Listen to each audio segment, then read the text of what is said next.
नमस्कार दोस्तों, स्वागत है आपका आपके अपने YouTube channel Anjani commerce classes में। मैं हूं आपका दोस्त संजय गुप्ता।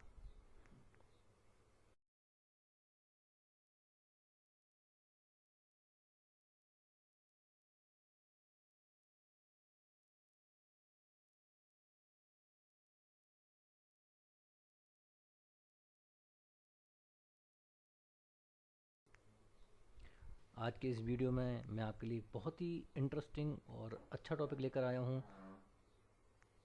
जो है कैटेगरीज ऑफ शेयर कैपिटल। आइए दोस्तों, देखते हैं इस वीडियो को।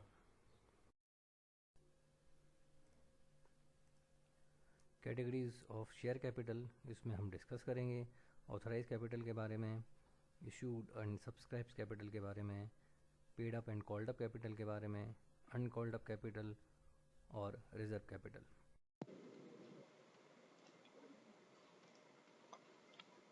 अब डिस्कस करते हैं ऑथोराइज कैपिटल के बारे में।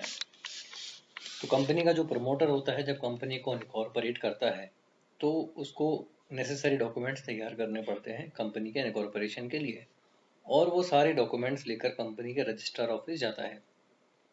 वहाँ पर जो रजिस्ट्रार होता है उसके सामने वो सारे डॉक्यूमेंट्स बताता है, और साथ ही में ये भी बताता है कि उसको कंपनी को स्टार्ट करने के लिए, कंपनी को मैनेज करने के लिए, कंपनी का बिजनेस डेवलप करने के लिए कितना कैपिटल रिक्वायर्ड होगी। तो यहाँ पर कंपनी का जो रजिस्ट्रार है वो सारे डॉक्यूमेंट्स को चेक करेगा। अगर सारे डॉक्यूमेंट्स को चेक करने के बाद वो सेटिस्फाई होता है तो कंपनी को इनकॉर्पोरेट करने का सर्टिफिकेट दे देता है। साथ ही में वो कंपनी की ऑथराइज कैपिटल को भी रजिस्टर्ड कर देता है। अब ऑथराइज कैपिटल रजिस्टर्ड किस हिसाब से होती है वो हमें समझना होगा। तो कंपनी का जो पोर्टफोलियो है, कंपनी का जो बिजनेस क्राइटेरिया है, कंपनी का जो फ्यूचर प्रोस्पेक्ट्स है, वो सारी चीज़ों को ध्यान में रख के कंपनी का रजिस्ट्रार जो होता है वो ऑथराइज कैपिटल को रजिस्टर्ड करता है। अब कहीं ना कहीं दिमाग में ये बात भी आती है कि कंपनी बना रहे हैं तो कितने भी कैपिटल रजिस्टर्ड करा सकते हैं, कितने भी करोड़ों रुपए की कैपिटल रजिस्टर्ड करा सकते हैं। तो ऐसा बिल्कुल भी नहीं होता है। ये सारा डिपेंड करता है कंपनी के फ्यूचर प्रोस्पेक्ट्स पर, कंपनी के बिजनेस प्लान पर, कंपनी के क्राइटेरिया पर, कंपनी किस तरह से वर्किंग करेगी। तो ये सारी चीज़ें पूरी तरीके से डिपेंड होती हैं, तब जाकर कंपनी की जो कैपिटल है वो रजिस्टर्ड होती है, और उस रजिस्टर्ड कैपिटल को हम ऑथराइज कैपिटल के नाम से जानते हैं। According to section 2 subsection 8 of company act 2013, authorized capital or nominal capital means such capital is authorized by memorandum of association is called authorized capital. Company act 2013 section 2 subsection 8 के according authorise capital वो capital होती जो कि memorandum of association के द्वारा authorise की जाती है। ऑथराइज कैपिटल को हम रजिस्टर्ड या नॉमिनल कैपिटल भी कहते हैं। ये it was stated in memorandum of association, ये कंपनी के मेमोरेंडम ऑफ एसोसिएशन में दी रहती है। Company can not offer to public for subscription of share more than authorise capital. Company authorise share capital से ज़्यादा के शेयर्स पब्लिक को ऑफर नहीं कर सकती, यानी कंपनी की एक मैक्सिमम लिमिट है ऑथराइज कैपिटल, उससे ज़्यादा शेयर्स पब्लिक को ऑफर नहीं कर सकती है। Registration fees and stamp duty charged on the basis of authorise capital. Company को रजिस्टर्ड कराने की जो फीस है, जो स्टैम्प ड्यूटी है, वो ऑथराइज कैपिटल के अकॉर्डिंग चार्ज की जाती है। It should be noted that company need not issue entire capital at a time. Company सारी कैपिटल को एक साथ एक बार में इशू नहीं करती है। It is also called nominal or registered capital. The amount of authorized capital can be changed as per procedure laid down in Company Act. Authorized capital का जो अमाउंट है उसको कंपनी एक्ट के प्रोसीजर के according change कर सकते हैं, लेकिन ये डिफिकल्ट होता है।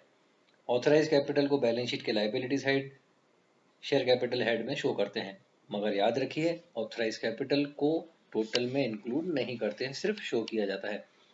मान लीजिए एक एग्जांपल देता हूं मैं आपको कि कंपनी की जो टोटल कैपिटल रजिस्टर्ड हुई है वो है 4 लाख शेयर, और हर शेयर की एक फेस वैल्यू होती है। तो मान लीजिए उस कंपनी के शेयर की फेस वैल्यू रजिस्टर्ड हुई है 10 रुपये, तो 4 लाख इंटू 10, यहाँ पर 40 लाख रुपए ऑथोराइज कैपिटल है। यानी टोटल जो कैपिटल है, कंपनी अपने लाइफ टाइम में 40 लाख रुपए की शेयर कैपिटल पब्लिक को इशू कर सकती है। इशू कैपिटल के बारे में डिस्कस करते हैं। जैसा कि अभी हमने समझा कि ऑथराइज कैपिटल क्या होती है, उसी से रिलेटेड अब इशू कैपिटल है। जब कंपनी की जो कैपिटल रजिस्टर्ड हो जाती है तो उसको ऑथराइज कैपिटल कहा जाता है। ये कंपनी की लाइफ टाइम के लिए कैपिटल रजिस्टर्ड होती है। इशू कैपिटल प्रेजेंट सिचुएशन में कंपनी को कितने अमाउंट की रिक्वायरमेंट है, तो उस प्रेजेंट सिचुएशन के अकॉर्डिंग कंपनी अपनी कैपिटल पब्लिक को इशू करती है। तो जो पार्ट पब्लिक को सब्सक्रिप्शन के लिए दिया गया है उसको कहा जाता है इशूड कैपिटल। आपको एक एग्जांपल के थ्रू समझाने की कोशिश करता हूँ कि मान लीजिए किसी कंपनी की रजिस्टर्ड कैपिटल है 5 लाख शेयर्स और एक शेयर की जो फेस वैल्यू है वो है 10 रुपये। तो यहाँ पर 5 लाख रुपए जो शेयर कैपिटल है वो कहलाएगा ऑथोराइज कैपिटल। यानी कंपनी अपने लाइफ में 5 लाख शेयर्स इशू कर सकती है पब्लिक को। लेकिन कंपनी की प्रेजेंट सिचुएशन अभी यहाँ पर 2 लाख शेयर्स इशू करने की रिक्वायरमेंट है। तो यहाँ पर कंपनी ने 2 लाख शेयर पब्लिक को इशू किए। अब बाकी के 3 लाख कंपनी के पास रिजर्व हैं। वो 3 लाख शेयर्स अपनी रिक्वायरमेंट के अकॉर्डिंग जब कंपनी को ज़रूरत होगा कैपिटल फंड अरेंज करने का तो बाकी के 3 लाख शेयर्स इशू कर सकती है। तो यहाँ पर जो 2 लाख शेयर इशू किए गए हैं पब्लिक को वो कहलाएगा issued capital. It is a part of authorise capital which is offered to public for subscription. ये ऑथराइज कैपिटल का हिस्सा होता है जो कि पब्लिक को सब्सक्रिप्शन के लिए इशू किया गया है। Company issue share as per requirement of money. Company जो शेयर इशू करती है वो अपनी रिक्वायरमेंट के अकॉर्डिंग इशू करती है। Issue capital can not exceed authorise capital. Issue share authorise capital के बराबर हो सकते हैं लेकिन ज़्यादा नहीं हो सकते हैं, क्योंकि ऑथराइज से ज़्यादा शेयर पब्लिक को इशू कर ही नहीं सकती है कंपनी। तो इशू कैपिटल ऑथराइज कैपिटल के बराबर हो सकती है लेकिन ज़्यादा नहीं हो सकती है। Issue capital included share offer to public as well as share purchase by promoter and directors. Company जब शेयर इशू करती है पब्लिक को तो वो तो इशू कैपिटल होते ही हैं, साथ ही साथ जो कंपनी के प्रमोटर्स होते हैं, डायरेक्टर्स होते हैं, जिनको शेयर्स खरीदने होते हैं कंपनी के लिए जाना ज़रूरी है, तो उनको शेयर्स मिलाकर टोटल इशू कैपिटल माना जाता है। यानी इनको भी इशू कैपिटल में काउंट करते हैं। Issue capital is shown in liability side of balance sheet in the head of share capital. Issue capital को लाइबिलिटी साइड बैलेंस शीट में शेयर कैपिटल के जो हेड है उसमें शो किया जाता है। Subscribe capital. अब यहाँ पर थर्ड पार्ट सब्सक्राइब कैपिटल है। ऑथराइज कैपिटल के बाद शेयर इशू किए जाते हैं तो वो इशू कैपिटल कहलाता है। अब सब्सक्राइब कैपिटल क्या होता है? अब पब्लिक को कंपनी ने शेयर तो इशू कर दिए, मान लीजिए 2 लाख शेयर इशू किए हैं। अब ऐसा तो है नहीं कि तुरंत ही सब्सक्रिप्शन मिल जाएगा या पब्लिक पहले से ही तैयार बैठी है शेयर्स खरीदने के लिए। मान लीजिए अगर बैठी भी है तो यहाँ पर पब्लिक कितने शेयर्स खरीद रही है, तो जितने शेयर्स पब्लिक खरीद रही है या जितने शेयर्स के लिए पब्लिक ने ऑफ़र एक्सेप्ट किया है वो यहाँ पर सब्सक्राइब कैपिटल कहलाएगा। अब 2 लाख शेयर पब्लिक को इशू तो कर दिए हैं, अब 3 लाख शेयर पब्लिक ने अप्लाई किए, तो क्या ये 3 लाख सब्सक्राइब कैपिटल होगा? बिल्कुल नहीं। तो जितने शेयर्स इशू किए हैं उससे कम का सब्सक्रिप्शन हो सकता है, उसके बराबर का सब्सक्रिप्शन हो सकता है, लेकिन उससे ज़्यादा का सब्सक्रिप्शन नहीं हो सकता है। तो यहाँ पर 3 सब्सक्रिप्शन हमको समझ में आए।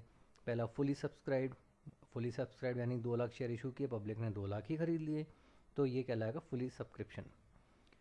2 लाख शेयर इशू किए पब्लिक को, लेकिन पब्लिक ने सिर्फ 1,60,000 शेयर ही अप्लाई किए, यानी 1,60,000 खरीदने के लिए ही अप्लाई किया, तो यहाँ पर 1,60,000 इशू कैपिटल यानी सब्सक्राइब कैपिटल माना जाएगा।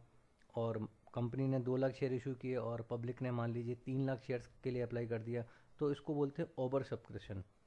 तो ओवर सब्सक्रिप्शन में क्या करना होगा कि जो बाकी के 1 लाख शेयर्स हैं जो 3 लाख के लिए टोटल अप्लाई हुआ है उनको प्रोपोर्शनेट अलॉटमेंट करेंगे या कुछ के रिजेक्ट भी करने पड़ेंगे। तो यहाँ पर 2 लाख से ज़्यादा शेयर्स को सब्सक्राइब नहीं कर सकती है company.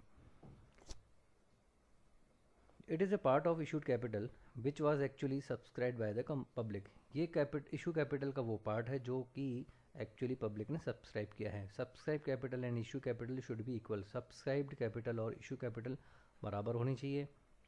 If public subscribe less than issue it is called under subscription. अगर पब्लिक ने जितने शेयर इशू किए हैं उससे कम के लिए अप्लाई किया तो उसको अंडर सब्सक्रिप्शन कहा जाता है। Allotment will be equal to subscribed share. अब यहाँ पर कंपनी उतने ही शेयर अलॉट करेगी जितने के लिए अप्लाई हुआ है। मान लीजिए 2 लाख शेयर इशू किए हैं और पब्लिक ने अप्लाई किया है 1,60,000 के लिए, तो यहाँ 1,60,000 शेयर ही अलॉट कर दिए जाएंगे। अगर पब्लिक ने subscribe equal to equal share, it is called full subscription. यहाँ अगर पब्लिक ने उतने ही शेयर के लिए अप्लाई किया है जितने शेयर इशू किए हैं तो उसको फुल सब्सक्रिप्शन कहा जाएगा, और अलॉटमेंट उतने ही शेयर्स का होगा जितने इशू हुए हैं। If public subscribe more than issue share is called over subscription. अब पब्लिक ने अगर ज़्यादा शेयर्स के लिए अप्लाई कर दिया है तो इसको ओवर सब्सक्रिप्शन कहा जाएगा, और अलॉटमेंट सिर्फ उतने ही शेयर का होगा जितने शेयर इशू किए गए हैं। तो इस तरीके से हमने ऑथराइज कैपिटल, इशू कैपिटल और सब्सक्राइब कैपिटल के बारे में समझा। आइए बैलेंस शीट में ऑथराइज कैपिटल, इशू कैपिटल और सब्सक्राइब कैपिटल को कैसे लिखा जाएगा वो मैं आपको बताता हूँ। तो यहाँ पर हमने बैलेंस शीट का फॉर्मेट रखा है। ये जो पहला है वो इक्विटी एंड लायबिलिटीज़ में जो पहला है हेड शेयर होल्डर फंड। तो शेयर होल्डर फंड के अंदर जो शेयर कैपिटल का हेड है उसमें हम ये तीनों चीज़ों को शो करेंगे। किस तरीके से, तो उसके लिए हमें नोट्स टू अकाउंट समझना होगा। यहाँ पर ऑथराइज कैपिटल जो रहेगी, ऑथराइज कैपिटल में इक्विटी और प्रेफरेंस दोनों को अगर हैं, कंपनी की दोनों इक्विटी और प्रेफरेंस शेयर दोनों ही उसकी कैपिटल में है, तो यहाँ पर उनका नंबर्स और शेयर्स की जो वैल्यू है वो यहाँ लिखनी होगी। अब याद रखिएगा ये जो अमाउंट है वो सिर्फ यहीं रहेगा, इसको टोटल में इंक्लूड नहीं करना है। ठीक उसी तरीके से जितने शेयर इशू किए गए हैं उसका डिस्क्रिप्शन हमें यहाँ लिखना होगा, और साथ ही जो शेयर्स पब्लिक ने सब्सक्राइब किए हैं वो डिटेल हमें यहाँ लिखनी होगी। ये तीनों अमाउंट अभी हम टोटल में इंक्लूड नहीं करेंगे, सिर्फ इनको हमें शो करना है कि कितने ऑथराइज कैपिटल हैं, कितने इशू कैपिटल हैं और कितने सब्सक्राइब्ड कैपिटल हैं।